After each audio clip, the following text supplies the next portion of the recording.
वाह, ये उत्तम विद्या विद्युत। चुप रहो। एक तो विद्युत ने मेरा इतना भारी अपमान कर दिया और तुम हो कि उसकी प्रशंसा कर मेरे जले हुए पर नमक छिड़क रहे हो। उसने तो मेरा सत्यानाश ही कर दिया, मेरी जियाई बन कर दी। हाँ नहीं तो आज और परमात्मा के बीच के पाठक जैसा एक सरल प्रश्न का भी उत्तर मुझसे देना संभव न हो सका। अपनी पूरी बिहारे से अपने के पुरुषों को देखेंगे जिहनेरू जिहनेरुवंती। पता नहीं क्या समझती है तू। दुर्गा की तरह पड़ती है। जो मुझे प्राप्त करेगा वही मेरा पति होगा।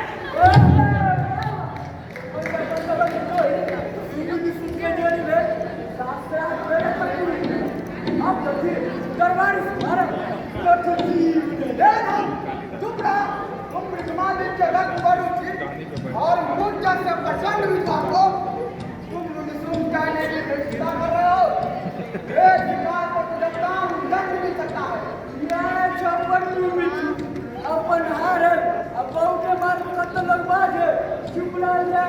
कैसे चुप रहे हम सब? शास्त्रार्थ में पराजय का दर्द तुम क्या जाना अनुचर? शस्त्र से पराजित होते तो पिताजी के कीमतमान तक गिरा ना हो, पर शास्त्र में पराजय वो भी एक स्त्री के द्वारा। ओह, क्या करूं जो चित्त को शांति मिले? हाय मेरा ज्ञान। एक उपाय से हमारी जलती छाती को ठंडक मिल सके। क्यों न हम उस घमंडी विद्रोह का लाभ किसी मूर्ख से करा दे। हमारा प्रतिशोध यही होगा। और कैसे?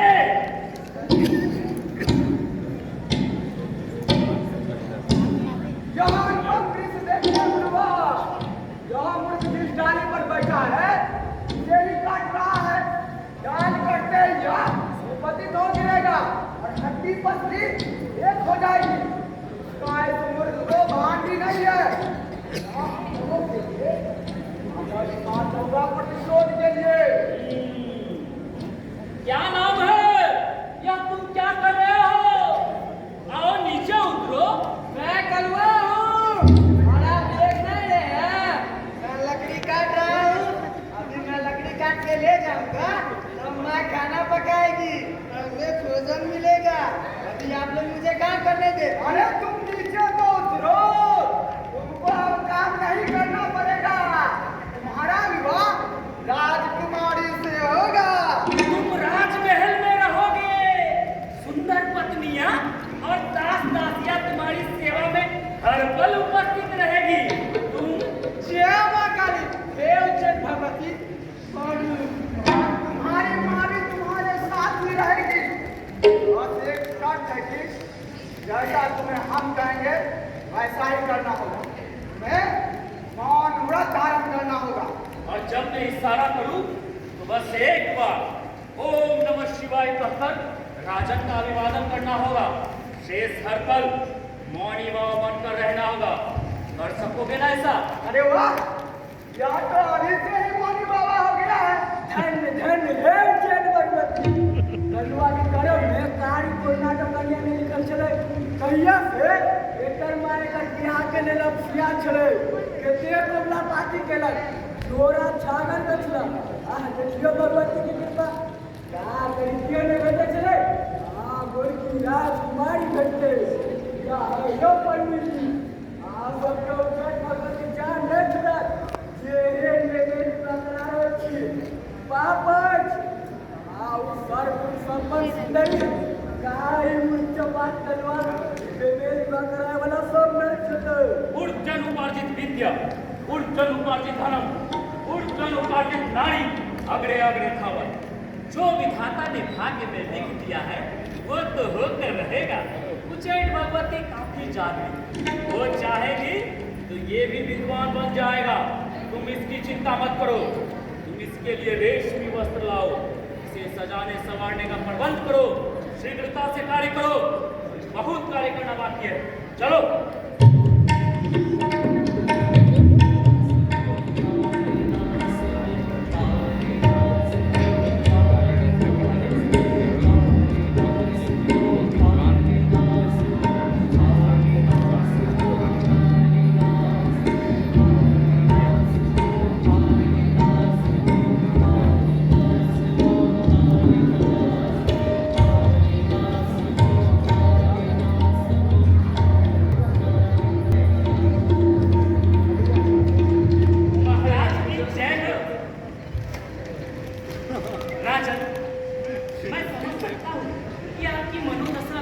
वैसी ही है जैसे कि सीता स्वयंवर ने शिव धनुष तोड़ने में असमर्थ राजाओं को देख राजा श्री जनक की थी।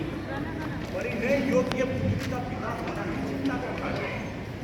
जब शास्त्रार्थ में जिससे पराजित होगी उसी से विवाह करेगी तो संकट और बढ़ जाता है। शास्त्रार्थ में जब से विद्वान सब पराजय स्वीकार कर पलायन कर गए तब से मैं अत्यंत निराश और राजन, मैं आपकी समस्या का सुंदर समाधान के साथ यहाँ उपस्थित हूँ।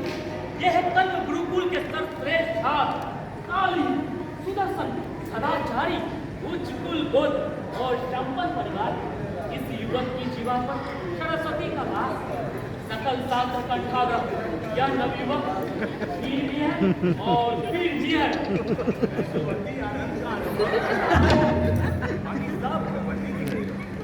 मात्र एक समस्या है राजा। अभी इनका मौन व्रत चल रहा है। शास्त्रार्थ मात्र इशारों में संभव होगा। आपके शास्त्रार्थ समाज के साथ और निराश होकर गए। क्या कोई षड्यंत्र तो नहीं? नहीं राजकुमारी, यह कोई षड्यंत्र नहीं है। अभी इनका मौन व्रत चल रहा है। ये राजन के अभिवादन के अतिरिक्त एक शब्द का भी उच्चारण नहीं करेंगे, अन्यथा इनकी मौन साधना खंडित होगी। ये कण्व ऋषि के सर्वश्रेष्ठ स्नातक है, साधना के सिद्धि के सिद्धांत पर अखंड विश्वास करते हैं। पंडित प्रबल राजन का अभिवादन करें।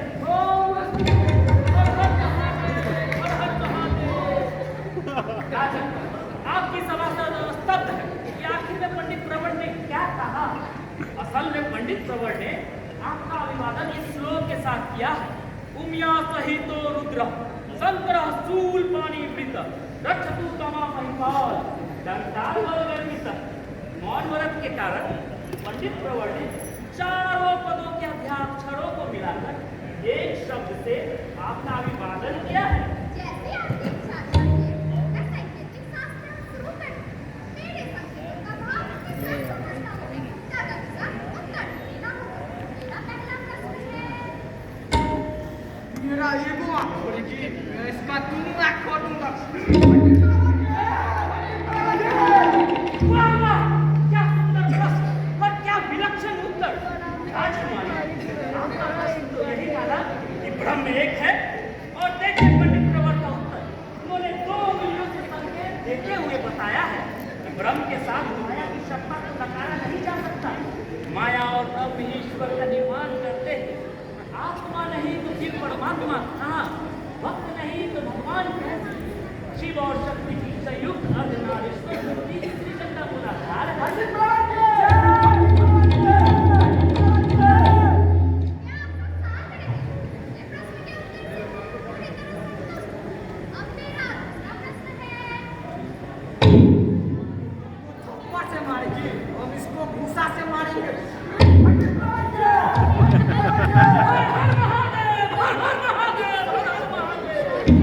राजकुमारी, आपने 5 उंगलियों से जो पंचभूत की बात कही उसे काटकर पंडित प्रवर ने एक ही तत्व बताया। आपने क्षिति जल पावक गगन और समीर की बात कही, पंचभूत की बात कही। उस पर पंडित प्रवर का कहना है कि भले ही भूत 5 हो, अंततः सब मिलकर एक ही तत्व है। एक ही शरीर बनाते हैं, एक ही शक्ति का निर्माण करते हैं। इन सबों का मूल एक ही है। और कोई प्रश्न राजकुमारी? पंडित प्रवर की जय! पंडित प्रवर की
तो मान लिया है। एक पत्र के लिए भी कभी विद्युत्मा से अलग नहीं। मेरा तो जीतना भारी विद्युत्मा है। बस इससे भी ऊपर सह नहीं पाऊंगी। मेरा प्राणांत निश्चित है।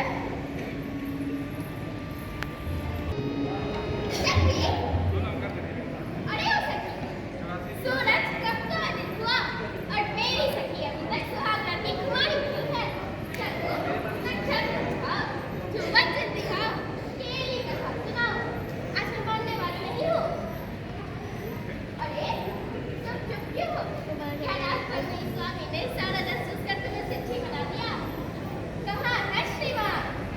सीकर गुरुकुल के सर्वश्रेष्ठ छात्र और मेरी सखी के राम राम छल महाछल मेरे साथ अनर्थ हो गया है। आचार्य ने अपने और अपने शिष्य के साथ प्रार्थना बनाने का मेरे साथ महाछल कर लिया है। महर्षि गुरुकुल का छात्र नहीं, माता नीरा मूर्ख है। यह क्या कह रही हो सखी?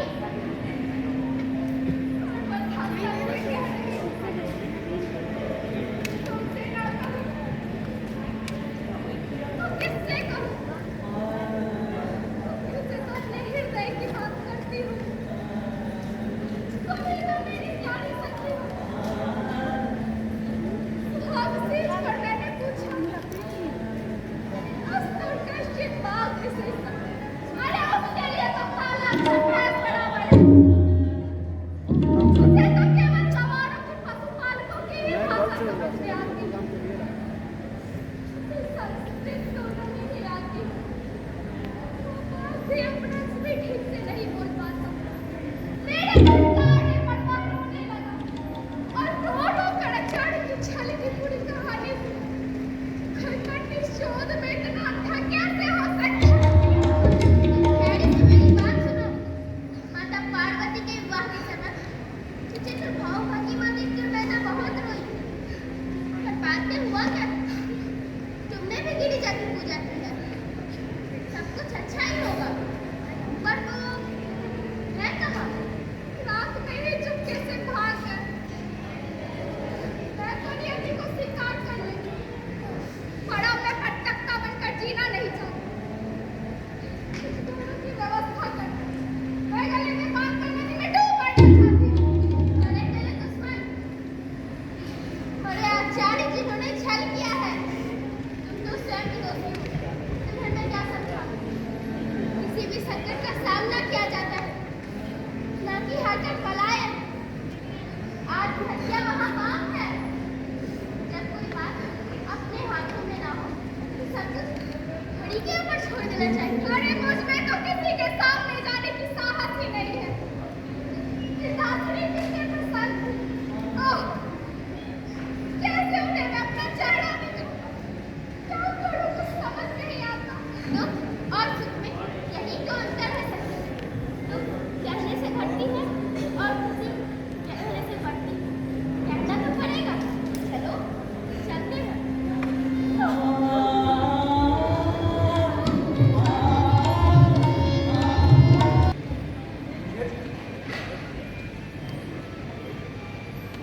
तुम्हारी कथा सुनकर मैं बहुत भावुक हो गया।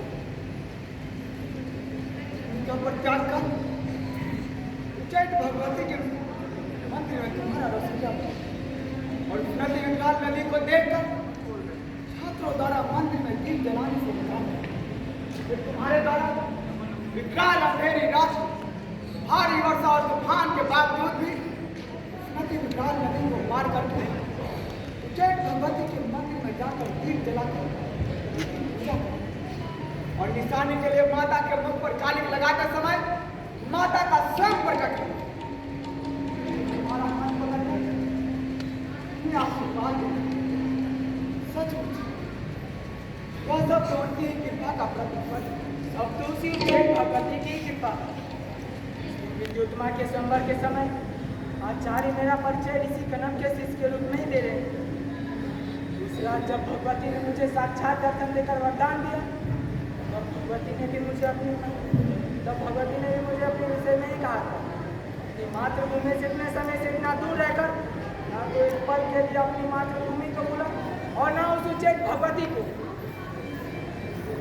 बढ़िया मुझे व्याकुल कर देती है भाग्य से सब त्रिशूल की तरह मेरे मन मस्तक को बेचते रहते हैं। तभी तो तुमने उनके कहे तीनों शब्दों को अपनी लेखनी से अमर कर दिया। राजा विक्रमादित्य ने अपने दरबार में नवरत्न बनने का प्रस्ताव लेकर अपने दूत को भेजा और आपने कि रात दिन बस लेखन अध्ययन और भ्रमण में लगे रहे। मैं अपनी मातृभूमि माता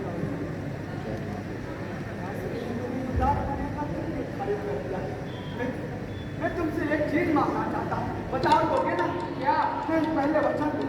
यदि अच्छी चीज मैं दे सकता हूँ तो मैं नहीं कहूँगा मैं सका से तो मैंने अपनी कोई बात नहीं छुपाई तो मेरे दूसरे के साथ में और निबंधा में भी तुमने ने मेरा साथ दिया है तो तुम्हारा बहुत बड़ा ऋण है। पिता पर कोई ऋण नहीं होता। हाँ, मैंने भी तो मेरी काव्य रचना जान के हरण का शोधन और परिमार्जन किया। यह ऋण नहीं, मित्रता का। लंका के राजकुमार भावी राजा कुमार दास ने आज मुझे बंधु कहा जिसके लिए दोनों संध्या की भोजन व्यवस्था निश्चित नहीं थी तो एक राजकुमार ने गले लगाया। हाय रे मेरा भाग, मैं जन्मते याचक आज दाता कैसे बन गया। माता उच्चैठ भगवती सब तेरी ही कृपा। क्या तुम मेरा जीवन भी मांग लोगे तो मैं हंसते हंसते दे दूंगा। मैं तो तुम्हारे लिए अपना प्राण उत्सर्ग तक कर देगा। मुझे तुम्हारा जीवन नहीं, मुझे सिर्फ तुमसे 3 वचन चाहिए। पहला वचन, तुम भाभी में ज्योतिमा को मां कर दो और उनको सम्मान सहित अपने साथ रखो। तुम मानो या ना मानो, तुम्हारे सुखता के मूल में भाभी के अधिकार का भी योगदान है। दूसरा वचन, तुम राजा विक्रमादित्य के दरबार में नवरत्न बनने का प्रस्ताव आज ही स्वीकार करो। तीसरा और सबसे महत्वपूर्ण वचन, मेरे श्रीलंका के राजा बनने के बाद मेरे द्वारा बुलाने या न बुलाने को कम से कम एक बार मुझसे मिलने मेरी मातृभूमि माता अवश्य होगी। मैं तुम्हें अपने देश के राजा रावण की विद्वता, संपन्नता, वीरता और उच्च आदर्श के प्रति दृढ़ता से अवगत कराना चाहता हूँ। मैं तुम्हारे साथ तुम्हारा देश तुम्हारी मातृभूमि ले जाना चाहता हूँ। मुझे राष्ट्र जनक की नगरी जनकपुर में अवस्थित है। मैं उच्चैठ भगवती का भी दर्शन करना चाहता हूँ क्योंकि तुम प्रिय का दर्जा करते हो और जिनकी कृपा से वर्ग मूर्ख कलवार विश्व विश्रुत कालिदास बन सकता हूँ। मैं उस उच्चैठ भगवती को नमन करना चाहता हूँ। मुझे वचन दो। हमारी हर इच्छा का सम्मान करने का मैं वचन देता हूँ। मुझे बुलाओ या ना बुलाओ, तुमसे मिलने तुम्हारे देश तुम्हारी मातृभूमि का अवश्य आऊंगा। स्वर्ण लंकाधिपति महाबली रावण और शानदार विरोध के रचयिता वाटिका में माता सीता को सुरक्षित रखा, किसी की जबरदस्ती करने की चेष्टा नहीं और मर्यादा की तो बात है। और वापसी में तुम मेरे साथ मेरी मातृभूमि निकलाओगे यह तो मेरे लिए अत्यंत गर्व की बात होगी। मेरे बंधु माता उच्चैठ भगवती तुम्हारा मंगल करें।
कालिदास का काव्य और उनके नाटक तो अद्भुत है। मालविकाग्निमित्रम, अभिज्ञान शाकुंतलम, कर्मवर्ष, वर्तमान संभवम जैसे नाटक तो लिखे ही नहीं गए। देवदूतम और रघुवंशम की उपमा हो ही नहीं सकती। यहाँ तक कि नहीं जाए वो बात कालिदास में है, वह किसी और में नहीं। निश्चित रूप से तभी तो माता सरस्वती ने सोहम कहकर स्वयं को कालिदास ही कहा। भला युद्ध ने इसी कारण कहा कालिदास के ज्ञान करने दर्पण में सारा संसार प्रतिबिंबित होता। धन्य धन्य। कालिदास आपके मित्र? हाँ, तुम नहीं समझोगे काम से।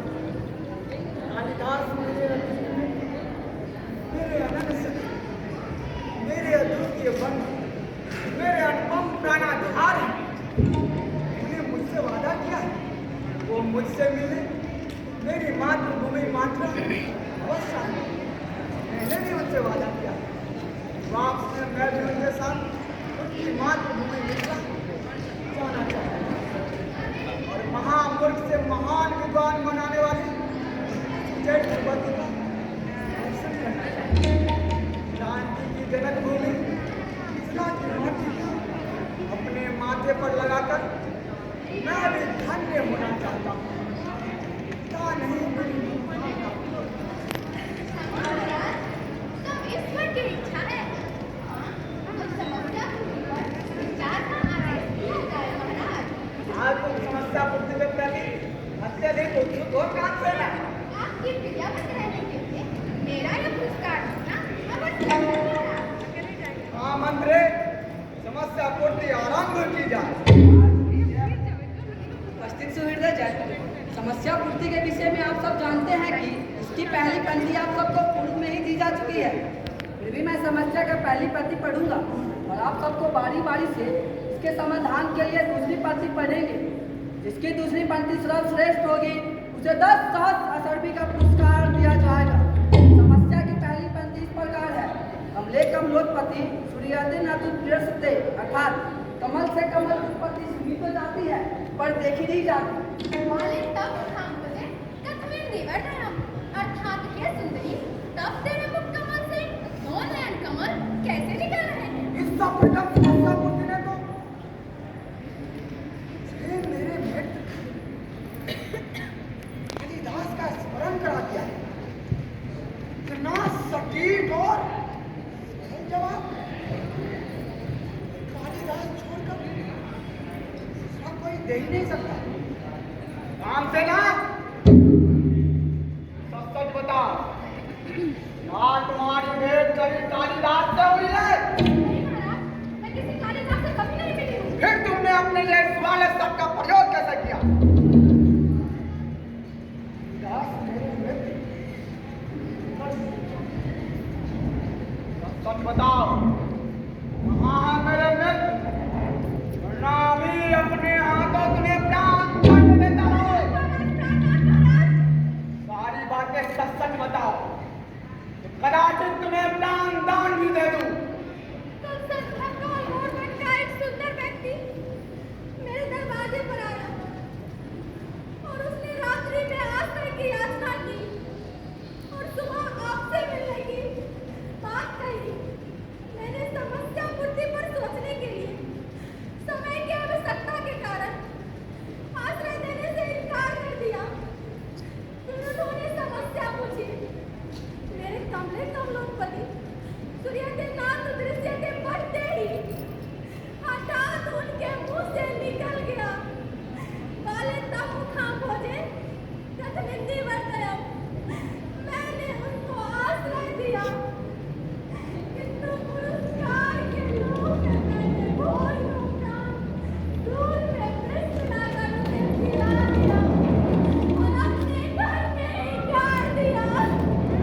संस्कार मैंने जब हमारा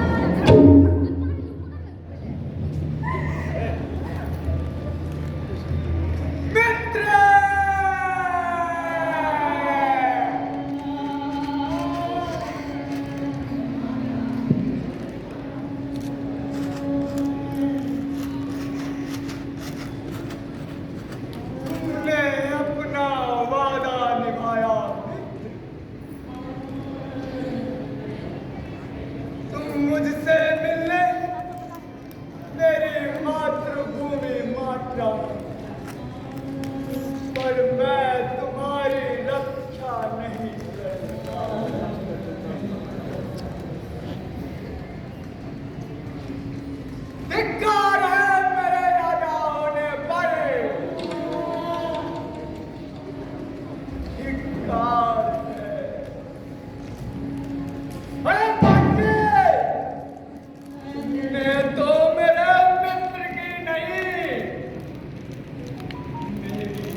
जनकपुर और उज्जैन जाना था।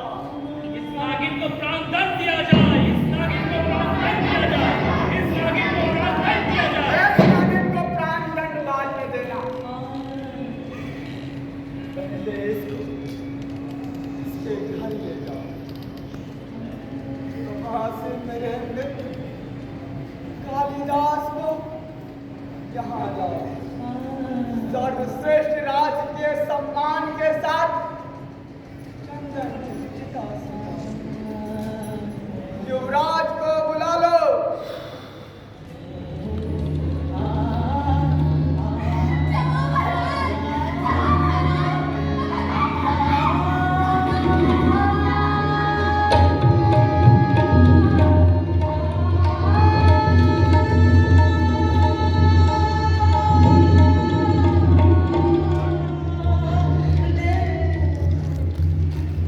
मेरे मित्र, मेरे सखा, मेरे बंधु, मुझे क्षमा कर। तुम एक बार मेरे बंधु कहने और गले लगाने पर कितने भाव लिए हुए। मैं कितना धम और अभागा हूँ। अपने रक्षा। मैं भावी विद्योत्मा के समक्ष किस मुंह से कहूं? उनकी बड़ी बड़ी आंखों में आंसुओं का सैलाब कैसे देख पाऊं? मुझ पर मेरे मित्र कालिदास और भावी विद्योत्मा का भारी ऋण चढ़ गया। इस ऋण से मैं कैसे उबरूं?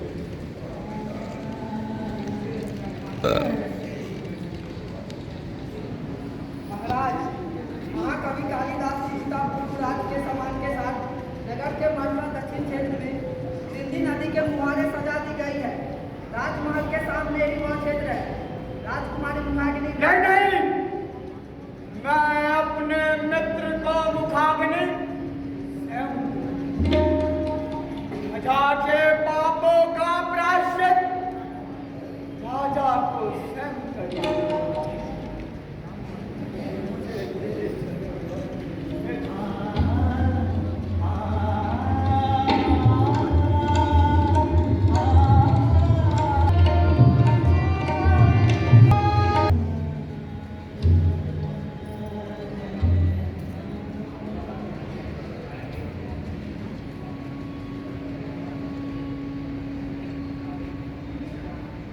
मेरे मित्र, जिन हाथों ने तुम्हें गले लगाया, उन्हीं हाथों ने तुम्हें मुखाग्नि दी। मुझे क्षमा करना और मैं तुम्हें अकेले नहीं जाने दे सकता सखा। हे मेरे देश, मुझे क्षमा करना। मुझे मित्रता का धर्म निभाकर भारतवर्ष का अपने देश श्रीलंका पर चढ़े ऋण को मेरा देश किसी का ऋणी रहना स्वीकार नहीं कर सकता। मेरे देश की मिट्टी मेरे मित्र कालिदास को लील गई, तो इसका भी प्रतिदान मुझे। तुमने अपना वादा निभाया मित्र, अब मुझे भी अपना वादा निभाना पड़ेगा।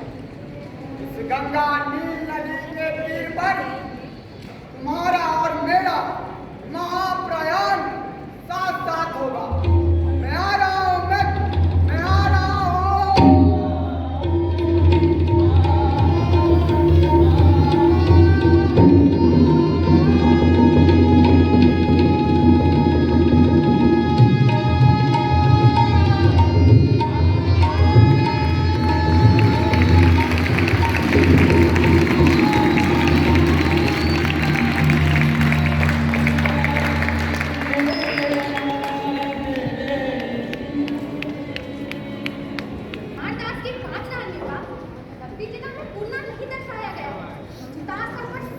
हथबोधि वृक्ष लगाए गए थे, जिन्हें हथबोधि कहा जाता है।